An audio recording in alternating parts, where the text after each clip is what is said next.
शिक्षण अधिक आनंददायी व्हावं यासाठी एक टॅब खरेदी केला. सेकंड हँड टॅब आहे, पण ठीक आहे, आमच्या मुलांचं शिक्षण अधिक आनंददायी होण्यासाठी अशा प्रकारचा हा टॅब घेतलेला आहे.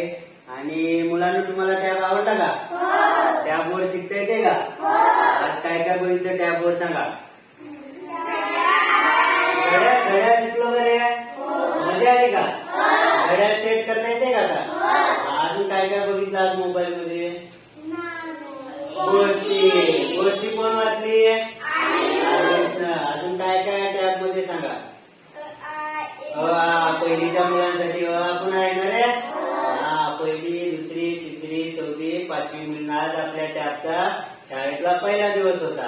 याच्यावर आपण भरपूर अजून ऍप घेऊया, व्हिडिओ घेऊया, डाउनलोड करायचे आणि तुम्ही ज्ञान रचना वगैरे शिकता. आता डिजिटल शिक्षण शिकायचं, त्याला काय म्हणायचं रे? टॅब. काय म्हणायचं? लॅपटॉप म्हणणार? काय म्हणणार? तुम्हाला आवडलं टॅब? आणि याच्यात जसं आज तुम्हाला मी घड्याळ शिकवलं, त्याचं ऍप डाउनलोड करायचं बाबाच्या मोबाईल मध्ये आणि तुम्ही घरी प्रॅक्टिस करायची. समजलं? ओके. छान आहे टॅब. चला आता सुट्टी.